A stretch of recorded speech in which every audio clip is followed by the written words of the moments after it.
at the Comal, and this is a really exciting evening for me personally. This project is a New Braunfels Utilities Conservation Legacy project, but it has also been supported in large part by the community. And one of our most generous donors, you may not have noticed, but if you look on the windows behind you at the beautiful wildflower, and it says the Blackwood Bowerman Gathering Room. Elizabeth Bowerman was one of the founding members of Comal Conservation, and her vision was to see this space activated with groups like Comal Conservation. And then also Garry Merritt, the CEO of Great Springs Project, started about the same time I did as CEO of Great Springs, and he and I have worked closely together. Great Springs Project group is a really wonderful supporting partner nonprofit to the work that the Headwaters is doing protecting the Comal Springs, which the Comal River, the Headwater Springs start on this property behind the working water plant outside. So if you haven't had a chance to come here and visit, we're open Wednesdays through Saturdays. We ask you to register online. We have a small staff, so we're not open all the time, but we're here as much as we can be, and we'd love for you to come out and learn more about our project. And now I'm going to turn it over to Ryan Spencer. Well, I'm going to try to walk and talk, see if we can do that. Let's give a round of applause for Nancy Pappas. This place is absolutely gorgeous, and it's an incredible testament to her leadership and the vision that NBU has for our community. And so, just wonderful to be here tonight. We're so grateful for Headwaters for hosting us. And also want to give some thanks. If you're on my board of directors for Comal Conservation, could you raise your hand, wave around?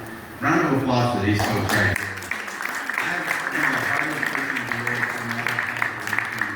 To be truthful, they do so much for our organization beyond just helping us raise money. They help us dream and they help us achieve those dreams. So I'm really grateful that they're here tonight. I also want to thank Brandy Bailey. Where are you, Brandy? There she is. She set up everything for this community program. She's phenomenal. By the way, we're on Facebook Live right now, so if you ask crazy questions, you're going to be in front of the public on Facebook forever. So she helped us set that up, and I'm very grateful for her. Also want to mention we've got Leslie Day, the cookie queen, in the back. She brought us some snacks and water for everybody. We've got Jenny, our merch person. She is hawking shirts and giving all kinds of cool merchandise out tonight. So kudos to all of them. So the reason we're here tonight, one of the main reasons that I think the Great Springs Project and Comal Conservation are so well aligned is because we have this fundamental belief that recreation helps breed conservation. And so before I became executive director of Comal Conservation, I was a park ranger for Texas Parks and Wildlife. And I ran a program called Texas Outdoor Family, where we would go all over the state. We would introduce families who've never been camping before to the outdoors for the very first time. And so I got to see a lot of really crazy things in Texas state parks. But the one thing that I saw more than anything was that nature has an incredible ability to heal. It has an incredible ability to bring us together and to remind us of the things that matter most. And so, when I think of the work of the Great Springs Project, I think of introducing our entire community up and down the I-35 corridor to recreation of beautiful springs that define the hill country. So I'm very grateful that Garry agreed to be here tonight and talk to us a little bit about their work and what they're doing. I'm also extremely grateful for the Great Springs Project staff. So if you're on the staff of the Great Springs Project, raise your hand. These folks help me out all the time.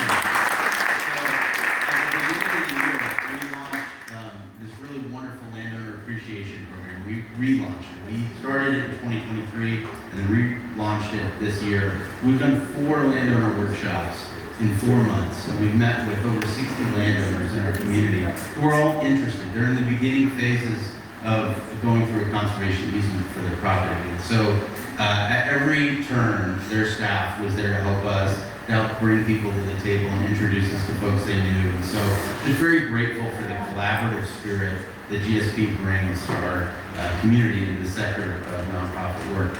So with that, I'm going to introduce our speaker for tonight. Garry brings to the Great Springs project a unique combination of business development savvy and real estate law expertise, government service, and longstanding commitment to conservation of Texas natural resources. A former Rio County judge, Rio County attorney, and corporate counsel, Garry's legal expertise includes real estate transactions, real estate finance, water rights, business development, contract negotiations, and so much more. I could go on and read the full bio that Garry has on his website. I'm gonna let y'all do that. Y'all can go to his website and look that up. But I just want to speak from the heart for a moment. He's someone I look up to in this industry. He's a leader who brings communities together. And I'm just very, very grateful that Garry's here with us tonight. So let's give him a round of applause and hear about it.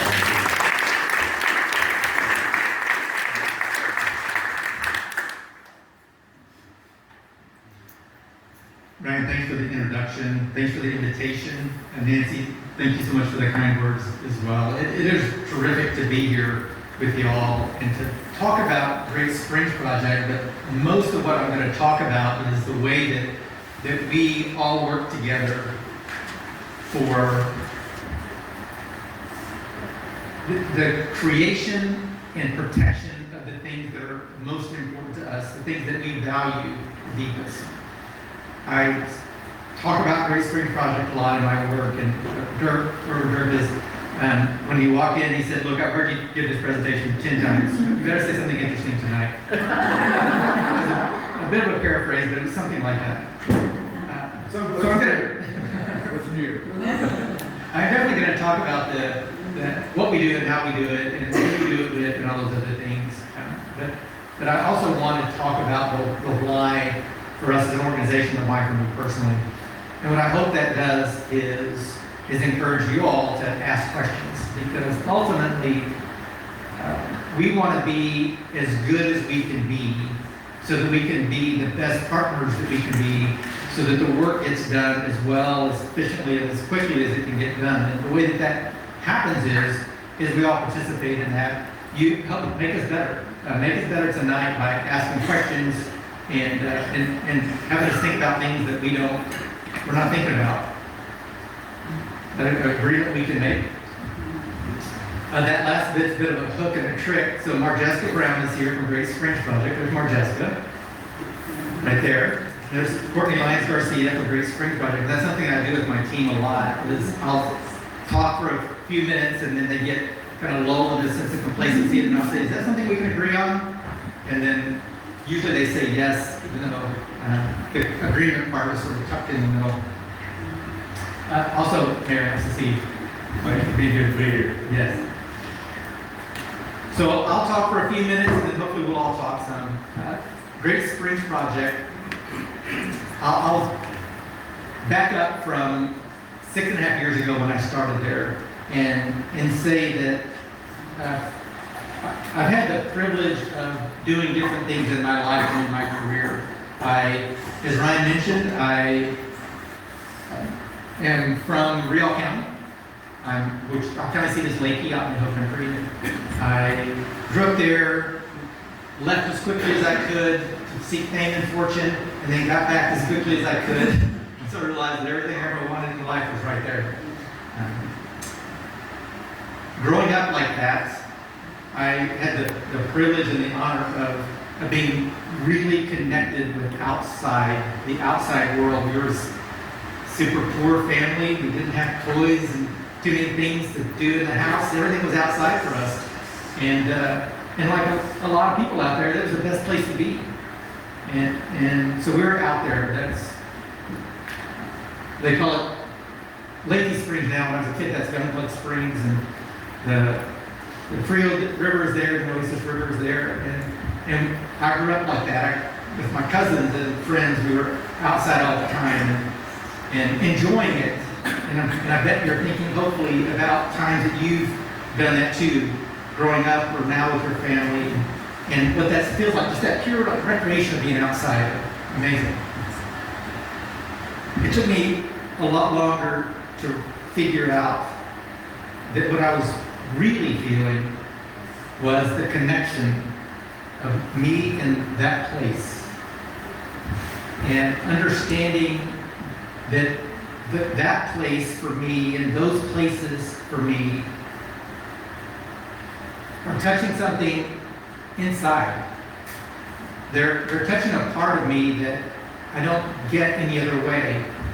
I love to read, but I don't feel that when I read, and I love to hear music. But this is different. These places are different. We're connected with these places.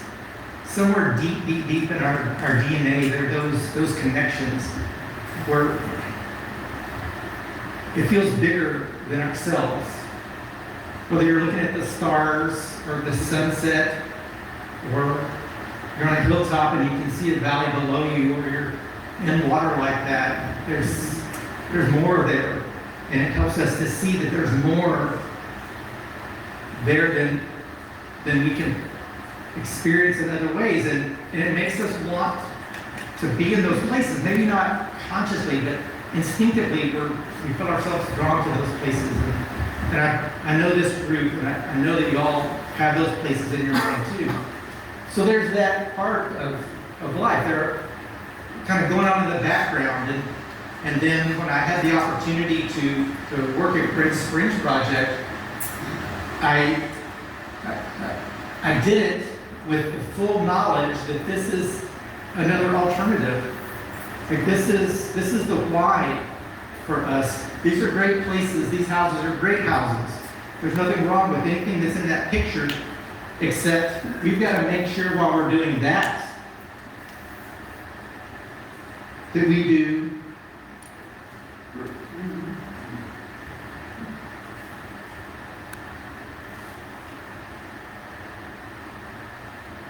do that. We've got to make sure that we're doing those things, that we're balancing those things. This is smarter than I am, right? Let's see if I can.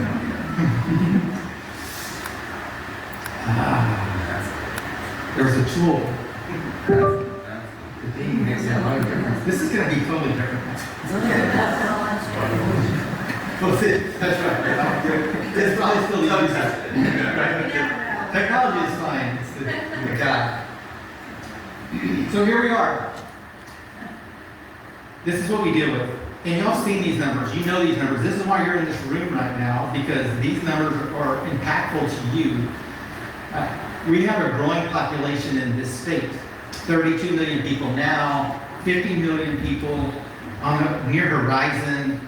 Our friend Henry Cisneros has written a book about the mega region from south of San Antonio to north of Austin, and the 9 million people that are going to be in this region very soon. We're going to have a city with more population growth than the existing city of Chicago that's going to be in this exact corridor in the next 15 years. That's just the reality of the life we live. And so this is what we face for sure. But we've got some things we can do. This is what Great Springs Project is built for, is to respond to that change, to respond to those things that are happening around us, and in return reach for the things that are important to us.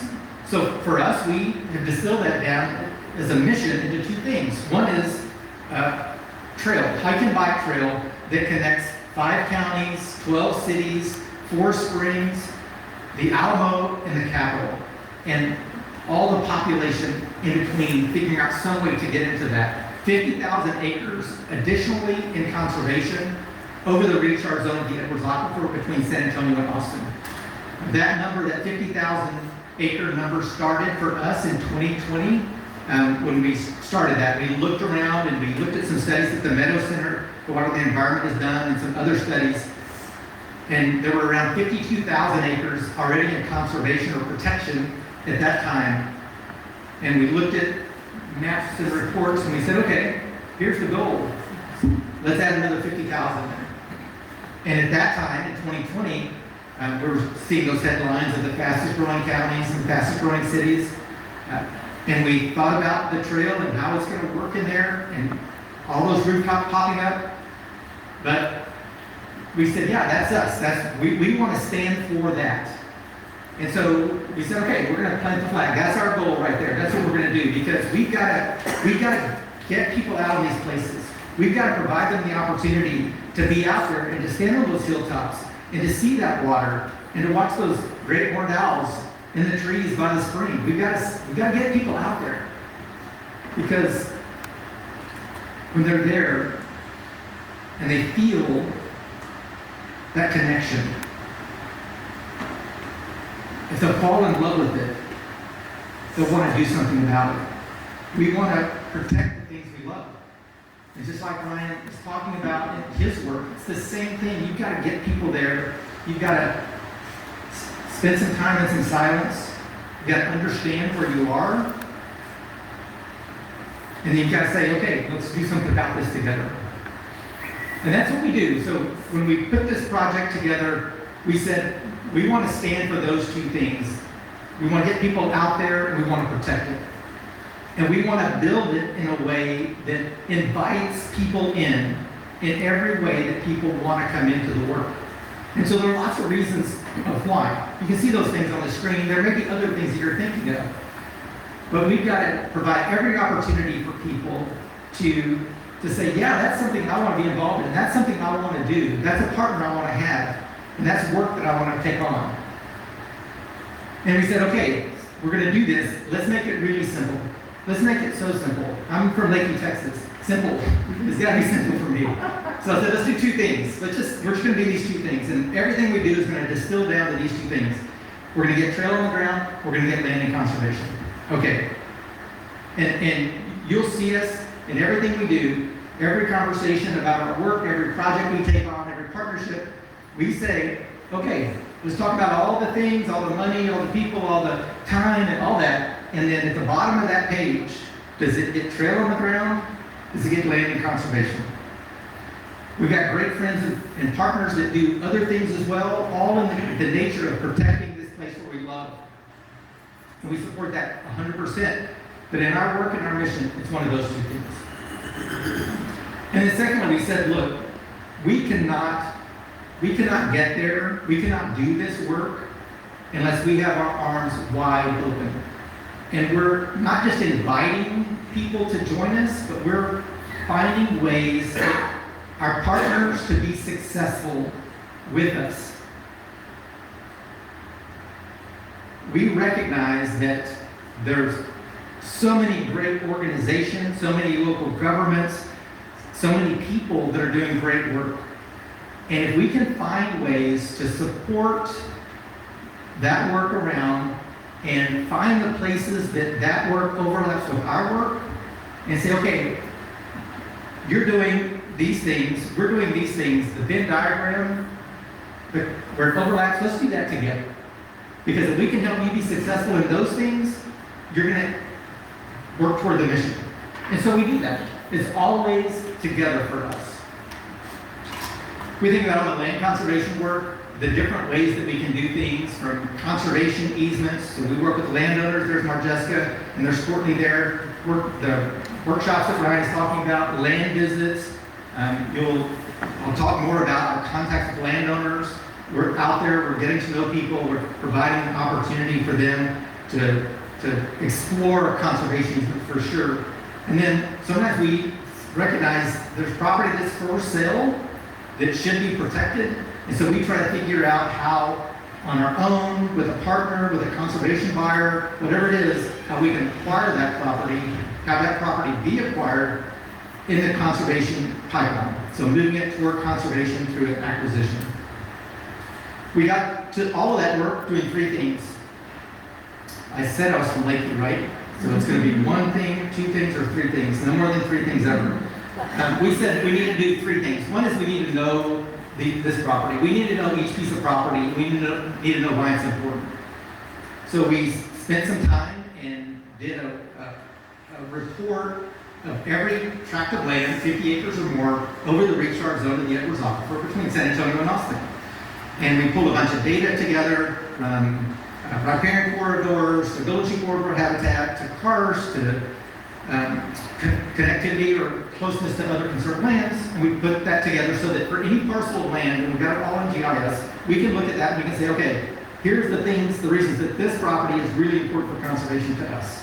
And we share that information with our partners. And then we said, okay, we need to know who these people are that already own this property. So we spent 2 years figuring out how to do that. No, that's not right. I said that wrong. We spent a year and a half figuring out how to do it, and we spent 2 years doing it. And so in that, and some of y'all probably got a phone call, or you know somebody that got a phone call from us.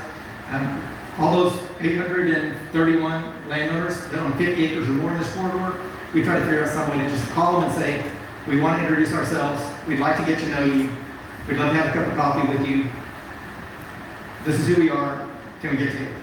And a significant number of people in that corridor said yes to that. And through that, we've learned a lot about landowners, and we've learned a lot about different priorities. And so when we're now, like with Marjessa or Courtney, talking with Ryan, talking with the other land trusts, whether it's Nature Conservancy or Texas Land Trust, anyone else that's doing the work, we can say, here's what we know about this landowner. Here's what we know about this property. And so these would be reasons that you, land trust, or you, city or county, might be interested in the conservation of this property. So we can help to put the deals together that way. And then the last thing is, no money, no deal. You got to have money to do all these deals. Even a donated conservation easement takes money to do. And so I want to pause here for a second and say thank you so much, Comal Conservation, for supporting this work.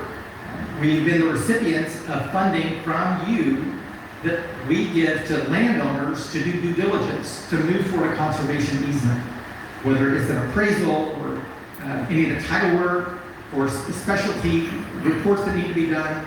That money, those projects are funded by y'all, and we really appreciate that. So through this, over the last year and a half, you can see the numbers there.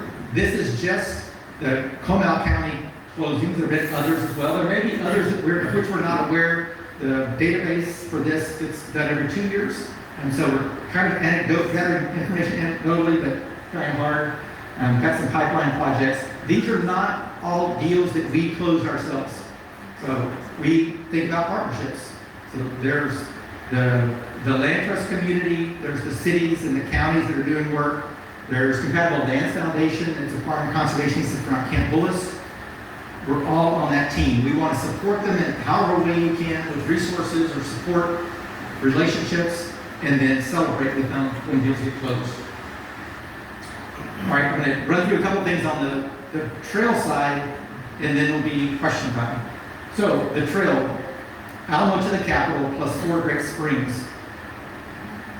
For Great Springs project, we started with this mission of the 4 springs, and we put big stakeholder groups together, city planners and county people and nonprofit folks, and we started putting plans together and looking at existing trail and adding trail and how we could do that.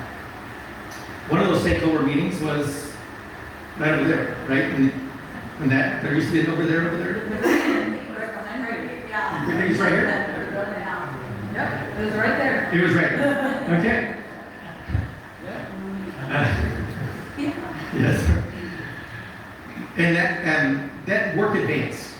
And then along with that, parallel to that, we did work at the legislature over 3 different legislative sessions, culminating in last year's session, the 2025 session, of getting a bill passed into law, signed by the governor, to establish a trail from the Alamo to the Capitol that connects the 4 Great Springs of Great Springs project.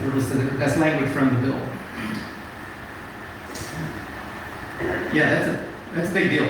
In the nonprofit world, to have half of your mission in the Natural Resources Code is pretty significant. To do that, we took up the concept of a co-brand. So it's a Texas Bicentennial in 2036. And this trail is the first outward step of the state of Texas to celebrate our 200th anniversary as a state. There'll be a lot more things. We're going to hear a lot of things about the Bicentennial. But we were fortunate to be ahead in our work, which allowed us to be ahead of the legislature somewhat, and to put this together.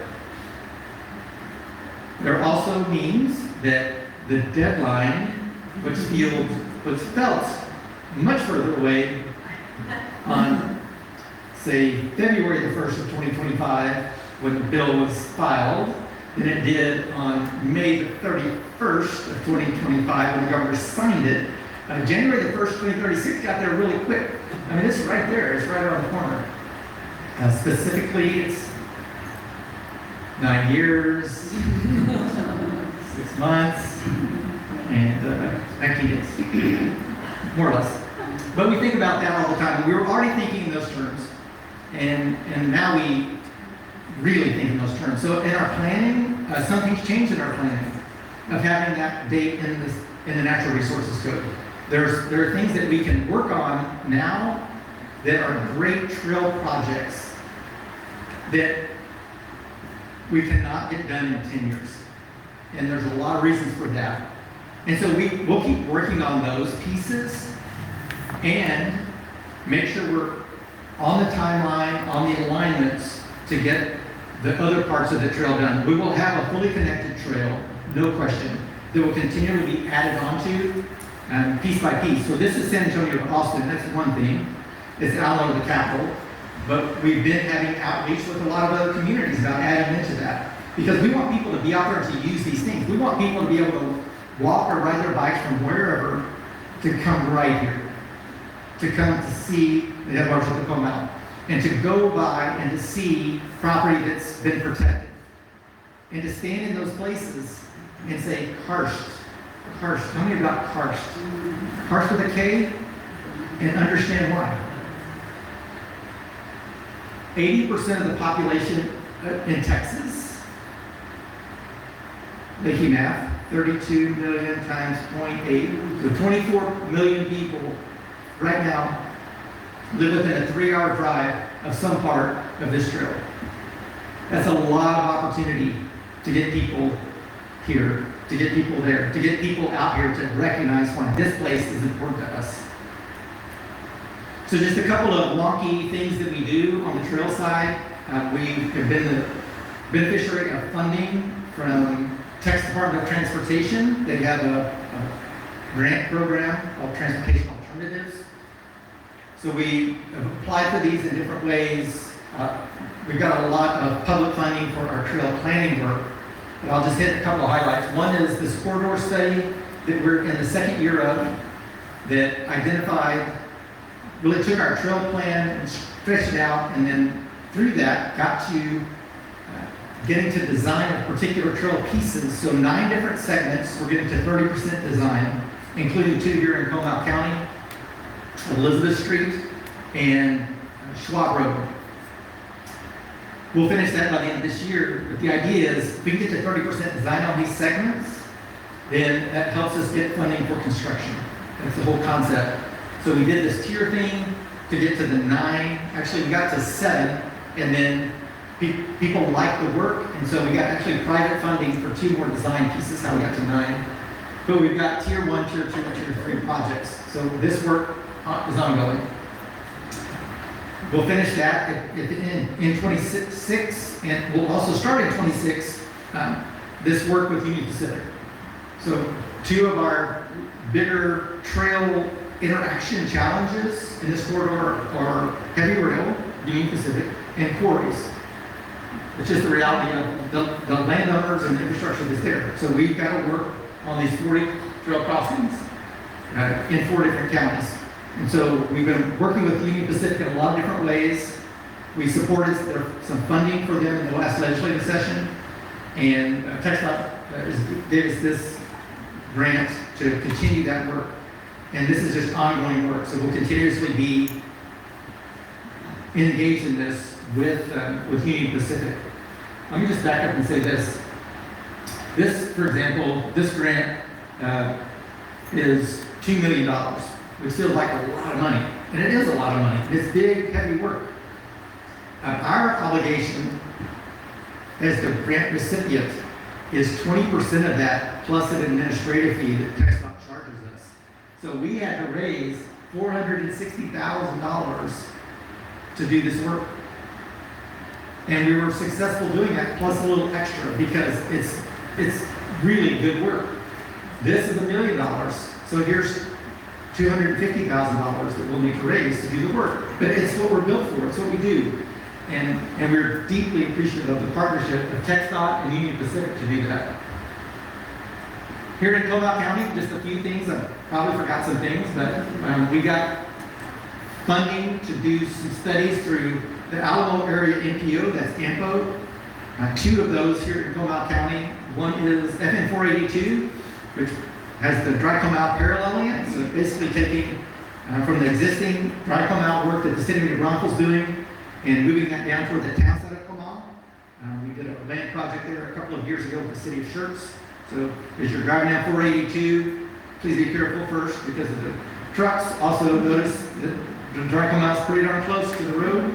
And so we're going to see what's possible there as a connector from southern New Braunfels to Schertz. And then Hunter Road. So Hunter Road, moving from here to San Marcos, it's got Alamo Area NPO jurisdiction in Comal County. It's got Capital Area Campo jurisdiction in Hayes County. It's got a TxDOT district here. It's got a different TxDOT district there. We were successful in getting funding for both of the NPOs to study their portion of Hunter Road. And then we just applied everything. These acronyms are awesome. We just applied and have our fingers crossed that we'll be successful. Let me back up and say, those AMPO and CAMPO funding will get to 30% design, and then FLAP is federal money, fingers crossed, knock on wood, that will get us to 100% design of a shared use path along Hunter Road from New Braunfels to San Marcos. So that tees it up. That would tee that project up then for construction dollars, either through TxDOT, through federal, something. But we get to 100% design, we've got something to work on. And then the city of New Braunfels, amazing projects happening here around the city, well supported by the local bond initiatives that you all vote for, by the EDC, and by the improvements that are happening around the community. Incredible work. There's so many of those. We just try to pull out the ones that are on the main lines of what we work. I'll say as a note that last October, a friend of mine and I, Jonathan Ogren and I, we walked and biked a little bit from San Antonio to Austin, and we saw a lot of this. Only the public stuff. We didn't trespass anywhere. What you said? No, we didn't. But we saw a lot of that, and it's amazing. There's going to be ribbon cutting after ribbon cutting after ribbon cutting happening here in the city of New Braunfels on really phenomenal infrastructure. I'm just so proud of the work that is done here. So I'm going to leave you with just a couple things. First is we talk about getting people out and getting them on the places, and part of that is the engagement. And so we do cleanups on creeks. We do trail building with volunteers. We put on, with a company called Chaos Trails, we put on 4 trail races a year, 2 of which are here in Comal County. You see them listed there, and then we do this big event called Trail Connect. We did it this past year in 2025. We were here in New Braunfels at the convention center. We moved it around. We'll be in South Austin next year. This balance of economic development, quality of life, natural resource protection, and ultimately the essence of these places and why they're important to us as people of this community, as Texans. It really is, it's a life's work. And I'm incredibly fortunate that I get to be one of the voices for that. You are also the voices for this work. Comal Conservation is an organization, headquarters of Comal, we're all voices for the work.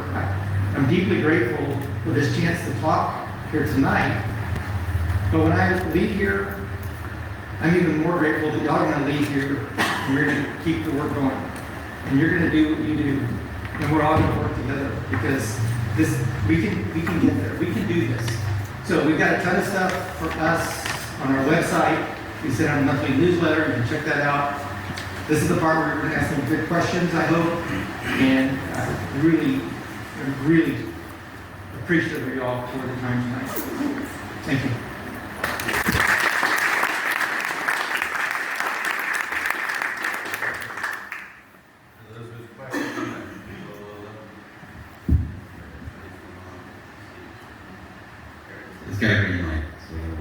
So who has questions? All right, let me come around. While Ryan's walking over here, I just want to say, Mayor, it's good to see you. And I'll just tell a super quick story of this thing. When I had been on this job for just a short period of time, and the mayor and I had coffee over there close to Green. I'm pointing. I don't know where Green is from here. Just and he was talking about connection of things and trails and work that the city is doing, and we pulled up maps and we started looking at them, and he was pointing things that could be done, and I will say that I will look at that and I think about that, and I am just so happy for this New Braunfels and Comal County that so many of those things that you were pointing to are being done, have been done, and are being done. It's remarkable. Yeah. Thank you very much. I'm greatly appreciative of what you're doing. My name is Dr. Jonathan Paul de Verville.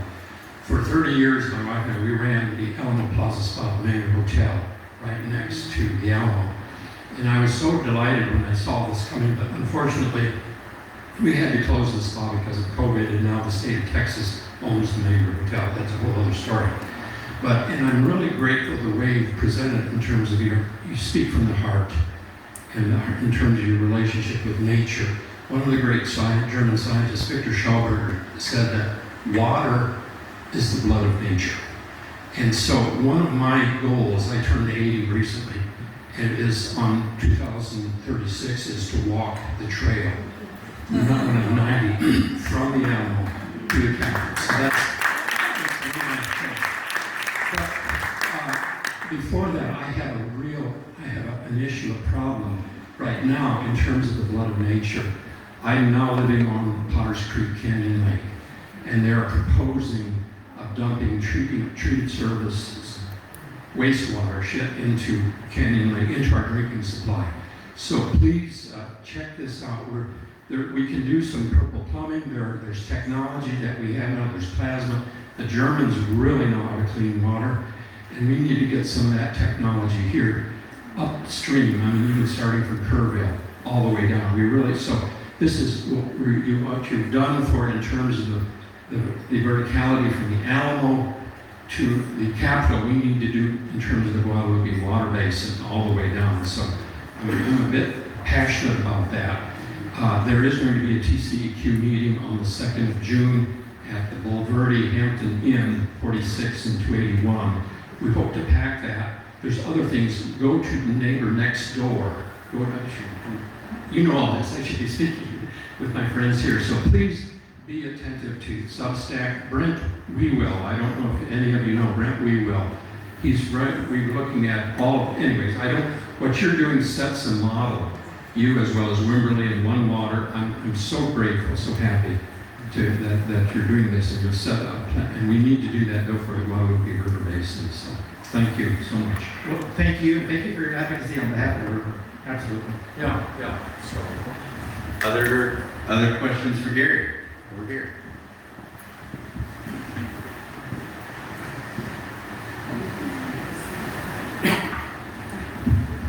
So I've been following you guys for a while. I've always thought of the trail. This is like a nature trail. But when you brought up that you're rolling this in with the bicentennial of the Republic, that suddenly made me realize that there's huge cultural components to this. So when your trail is going through San Marcos, you're going to be going through the Burleson and the Veramendi tracks. These are some of the very first. These go back to Spanish landgrabs. Are y'all going to be celebrating that? And so I work with maps and counties and all that kind of stuff. One of my county GIS guys told me one time that here in Comal County, there are deeds that were signed by James Bowie in the county records. He was a surveyor. So are y'all going to be, bringing that out and showing that to everybody? Because they're not going to just be walking down Hunter Road. They're going to be going across, something that was originally a Spanish land grab. And there's two really interesting tracks in Hayes County. Unfortunately, they're a little far away from y'all, but the William E. Travis League and Labor. You know what's next to it? The Free Love Woody original survey. She was the lady that had a establishment in Washington, Brazos, and she was given a League and a Labor because the early legislature of the Republic of Texas really appreciated her. Okay, awesome. Everything. This is what this is about. Is helping people to see what these places are. I'll just say for us, our mission of getting trail on the ground, we're not going to own any of the trail. It's the cities and the counties and some other things. And so we want to do everything we can to promote those learning opportunities for people to find reasons to be out there. When I've driven out by Driftwood and I've seen that William Travis League, I'm like, what in the world is that? So there's one sign I've seen, and I want to know more about it. When I drive and I see the El Camino Real de los Tejas signs, and I see them in lots of places, I want to know more about that. I want to learn about that. Texas, there at the Spring Lake, in Texas State by the Meadow Center, the longest continually habited place in North America, 12,000 years of history right there. That's what this is about, is helping people to understand why these places are really important. Other questions? We got one in the How middle. many river crossings do you have? Do you have any idea of the number of river crossings you're gonna have? You're gonna have a standard design for you? Yeah, the question about river crossings and standard design. So that's one of the complicated pieces up here because it's city to city and county to county. We're trying as well as we can to, with this stakeholder groups and the reports and the things we do, to have people, if it's not shared design, it's compatible design.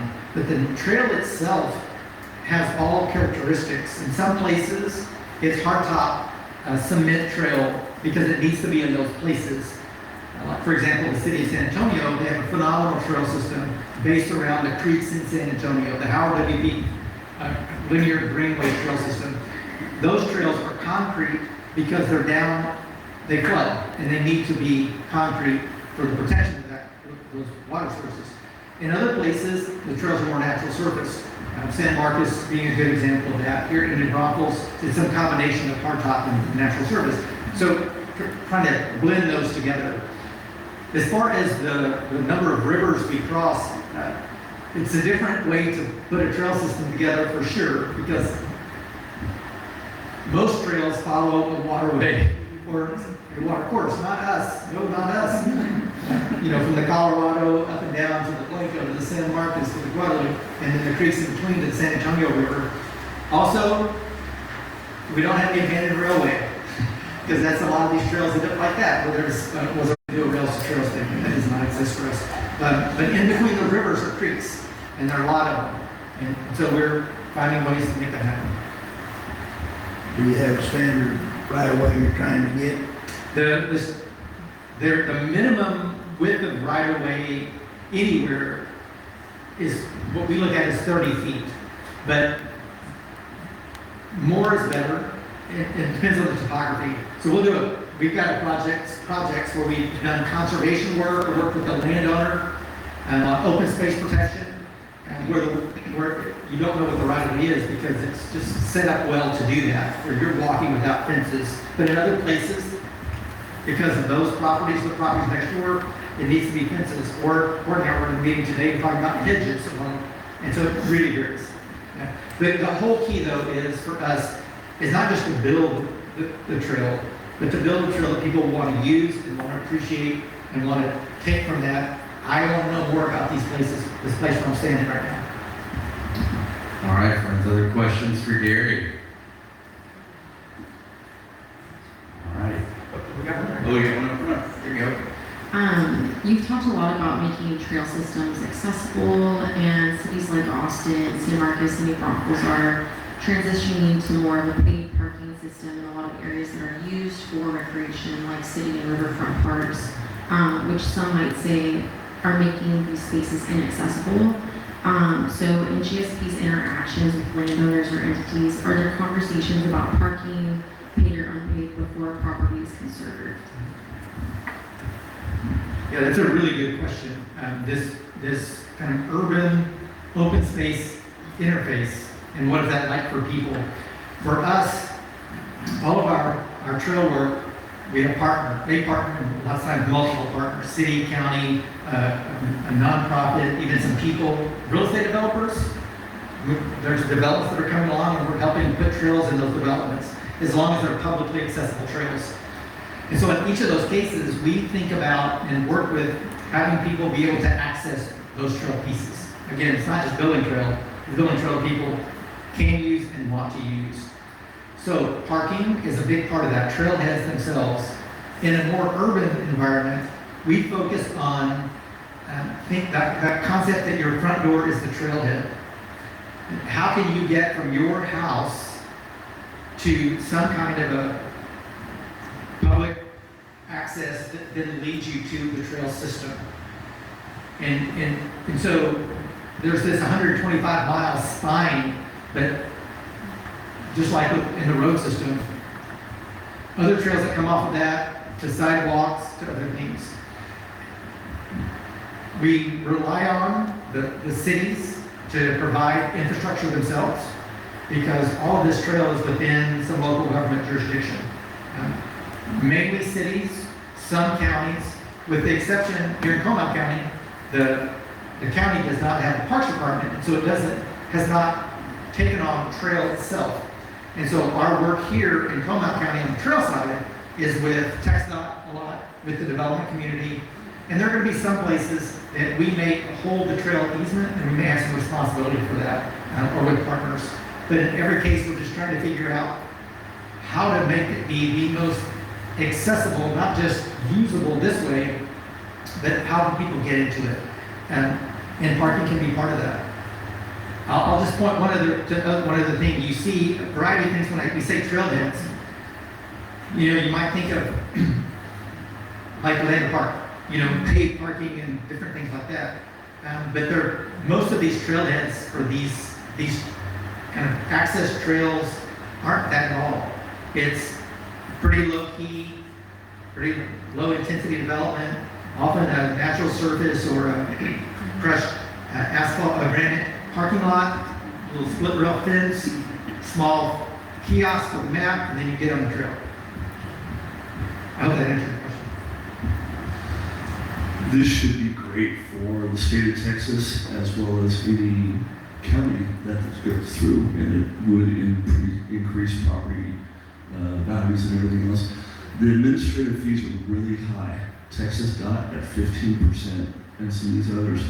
Do you have any endowments, any foundations, any grant money from the state or from the counties to be able to offset that? Because that 15% is what they would give commercial businesses. But for a not-for-profit, like, is the state doing anything to mitigate that and drop that? Yeah, so this is our chief development officer. So we're, short answer is no. There's not that kind of financial support for us as an organization to do the work. Now, having said that, this is the mission that we chose, that we were built to do this work. And so we think about two ways that things get funded. There's the funding for us as an organization, paying salaries, keeping the lights on, letting me buy coffee every now and then. And that money comes to us from some individuals, from some foundations that support us, and we're really grateful for that. For like Comal Conservation supporting some of the work, and through some corporate sponsorships. So you'll see like the Trail Connect conference we put on. The river authorities support us in that way too. And I'll just say that is around $2.5 million a year. I mean, that's because we're active, we're up and down the corridor. And when you look at our annual report, you'll see those numbers in there. On the project side though, we don't get paid on the project side. We have to pay that. And so that goes into our fundraising. But that unlocks the vault to an amazing amount of work that we couldn't easily pay, not easily, we probably couldn't pay for it. You know, to get to $2 million there and $1 million there, where we're only paying 20% of that versus 100% of that, it's a big deal. And so we take that on as a challenge. And and we really appreciate the support. Every bit of the support is important to us, like with Comal Conservation. I mean, y'all are in the same business here, right? It takes some money to be able to get people out there to meet the landowners, to talk about the deals. Then it takes more money to do the technical pieces, the surveys and the appraisals, and then on and on and on. And we're incredibly grateful that the support is there, not just for us, but for these other organizations, because we really think of ourselves as this community that's out there doing the work together. Did that answer your question? Yeah. Right back here. Just one more. So, you're into something. This is very exciting. I remember hearing about this a couple of years ago. I was super excited when I was in school. Out of curiosity, so underlying this trail system are the 4 major springs. What's drawing people to these springs is the underlying aquifer, of course, and the species that rely on that aquifer. Out of curiosity, how much have y'all kind of work together with either EAA or others regarding HCP plans and thinking about how these trails impact some of that? Yeah, really good question about the habitat that is created by the aquifer itself, and then the tools around that. So Edwards Aquifer Authority has a habitat conservation plan. Guadalupe Blanco River Authority has one in the works. LCRA is working on that as well. We participate in those, try to understand what the initiative is, and then we think about how to translate that into conservation of property. We're a transactions organization, and so we're always thinking about, okay, this is happening over here and that's happening over there. So how do we pull those things together to protect this piece of property? And sometimes that's things like Comal County. There's property that the county bought quite a few years ago for golden cheek warbler protection. And so there's more opportunity, and that money was supplied mainly by U.S. Fish and Wildlife coming through Texas Parks and Wildlife. There's an opportunity for additional funding from U.S. Fish and Wildlife for golden cheek warbler protection in that area, that same geographic area. And so we think about, okay, is that something that could be applied here? There's another idea. There's a property here in South Comal County, partly in Garry County, that is in the area of a particular karst spider. And that spider, through the habitat conservation plans, there's money associated with protecting the habitat of that spider. And so we, on that property, have gone out and looked for the spider to see, does the spider live here? And if so, then that means there's potential money to protect that piece of property. So we think in those terms of kind of the far end of the chain, like, what do we do about that? From an administrative perspective, would you mind sharing how many staff you have? And then also, are they divided like a person per county, per city, per location? Yeah, so we have 14 full-time employees, about half in the Austin area and about half in the San Antonio area. I guess I'm in between. I'm up and down because I'm in Austin about half the time and San Antonio about half the time, in between about half the time. That's a good way to and for us, the programmatic, we're an organization that has a specific mission with a timeline, and so the land team is out there talking with landowners and working on deals. There's Marjeska there. We have another person that helps with our capital market things. I do some of the land work. Then we have Scott Parker that used to work with us, is now sort of not exactly retired, but doing this, but he still is paid to do that. On our trails team, we've got two senior trails planners and another trails planner, and then one person, Christy, that just keeps us all going in the right spot, and then a development team that puts out a newsletter and makes sure that we can pay for the things we have to pay for. So we have a little office in Austin on the west side of the Capitol at 14th Street in San Antonio. It's kind of a clubhouse. We congregate there every now and then. It's where I sign checks and do things, but I'm on the road, and most of us are super remote and out. And the work happens out here in the office for us. All right, I think we can take a few more. If you got a question for Gary, right here. Will the Bicentennial Trail be connected with National Park Service, like El Camino? The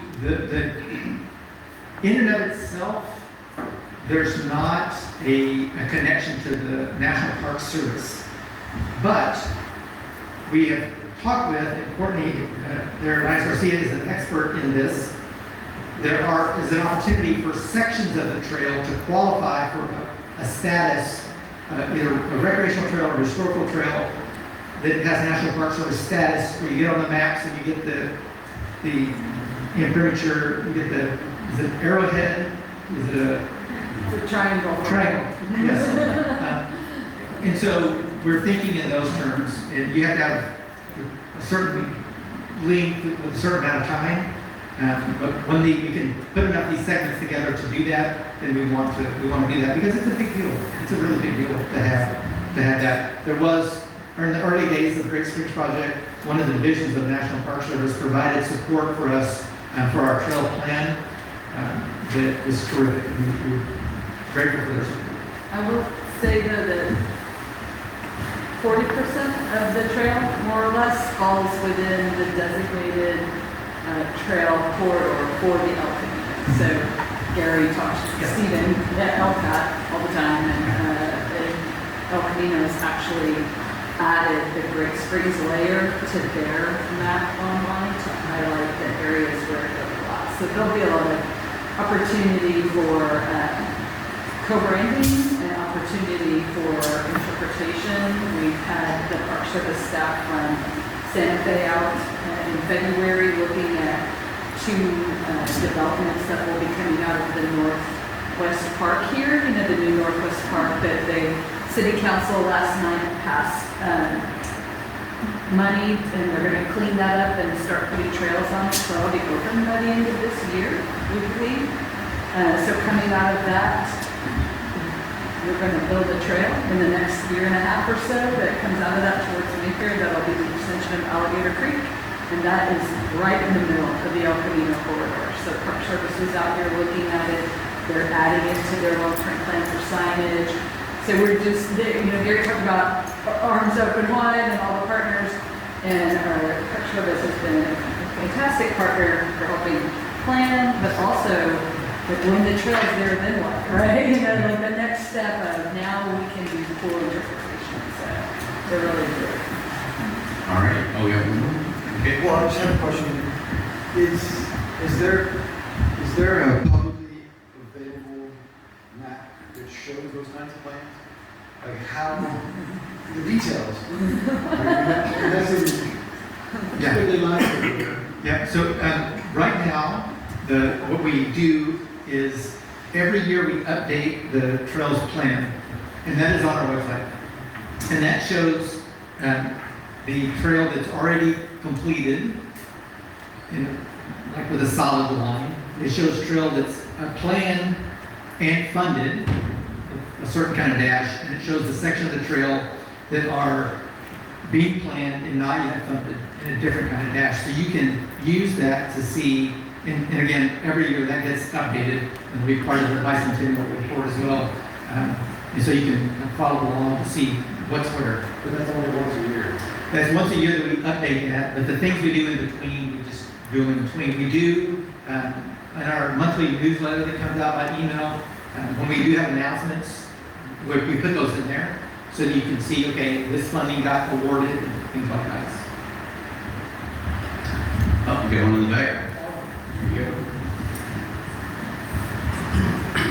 What percentage of those those lines on that map are currently solid? Yeah, we have just over 40, excellent question. We just have just over 43 miles of solid trail on the ground.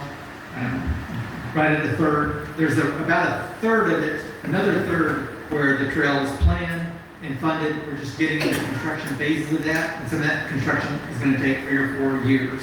And then the last third is what we're trying, like this funding to try to get to the design, to try to find the construction funding for it. So we're super excited that in a very short period of time, we're going to be able to say we're more than halfway there. Other questions? We got one more. Hi. When is the next annual report coming out? Yeah, the question was about the next annual report. So this trails plan gets updated in the spring. It has an April tagline on it.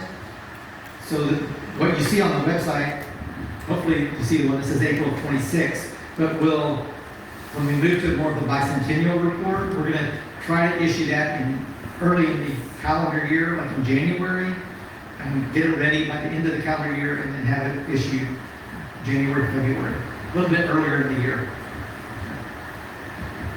Any other questions? All right, friends, let's give Garry a round of applause. I'll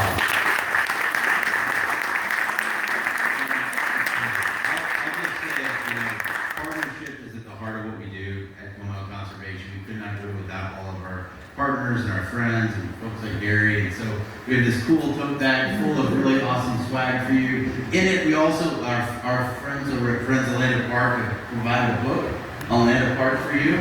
So anyway, here you go. Thank you very much for being here. All right, we have a little bit of time. This thing wraps up around 7:30, so I just want to encourage you to do a few things. One, I want you to check out the merch table, buy some cool swag. I want to invite you to be a part of our work and to be a part of Comal Conservation. You can sign up online for our newsletter. You can hear about all the cool things that are happening in our county. You can make a donation. You can volunteer.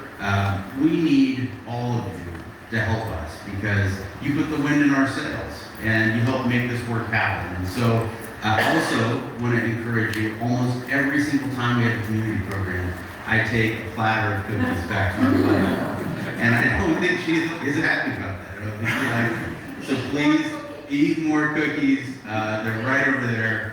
And take some time to meet some of the board members and the GSP staff that are in the room. I'm sure they'll be around for a little bit longer. I also want to make sure I announce our next event. So every other month we do a social. We've got a community program and a social and another community program. And so the next one is going to be on June 25th at NB Party House. Has anybody ever been there at NB Party House? It's a really cool place. It's a golf simulator. It's got a bar. It's going to be a lot of fun. And there'll be some music there. There'll be some live music. So it's a good opportunity for you to connect with your neighbors and learn a little bit more about the conservation work that is happening all around us. So with that, again, I want to thank you from the bottom of my heart for being here. And thanks for coming out. Y'all have a good night.